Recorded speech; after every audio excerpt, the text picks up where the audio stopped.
अवैध दारू तस्करी प्रकरणात आमगाव पोलिसांची दबंग कारवाई। आमगाव पोलिसांना मिळालेल्या गुप्त माहितीच्या आधारे केलेल्या कारवाईत अवैध दारू वाहतूक करणारा आरोपी वाहनासह अटक करण्यात आला आहे।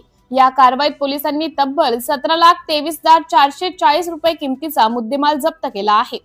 गुरुवारी संध्याकाळी 6:30 वाजता आमगाव येथील जगनाडे चौकात नाकाबंदी करून पोलिसांनी आरोपीला पकडले। त्याच्याकडून इंग्लिश दारू गोवा कंपनीचे 35 बॉक्स किंमत 2,23,440 तसेच महिंद्रा SUV 500 वाहन किंमत 15 लाख रुपये असा एकूण 17,23,440 रुपयांचा मुद्देमाल जप्त करण्यात आला।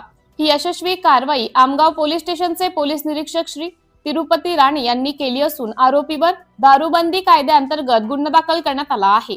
कारवाईत माननीय पोलीस अधीक्षक श्री गोरख भामरे, अप्पर पोलीस अधीक्षक श्री अभय डोंगरे तसेच उपविभागीय पोलीस अधिकारी प्रमोद मडामे यांच्या मार्गदर्शनाखाली पार पडली।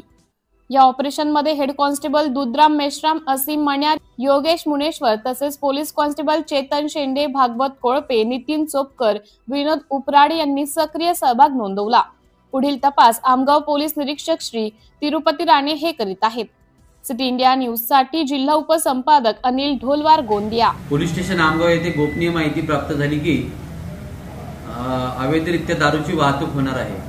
अशा माहितीवरून पोलीस स्टेशन आमगाव येथील अंमलदार यांनी नाकाबंदी करून अवैधरित्या दारूची वाहतूक करणाऱ्यांना पकडलेले आहे।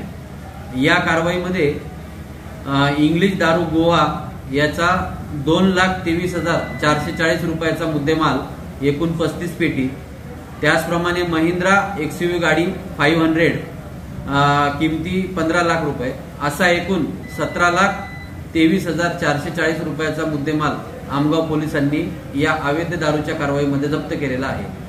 पोलीस स्टेशनला गुन्हा दाखल करण्याची कारवाई सुरू आहे। ही कारवाई माननीय पोलीस अधीक्षक साहेब गोरख भामरे साहेब, माननीय अप्पर पोलीस अधीक्षक साहेब अभय डोंगरे साहेब आणि SDPO प्रमोद मडामे साहेब यांच्या मार्गदर्शनाखाली पोलीस स्टेशन आमगाव यांनी केलेली आहे।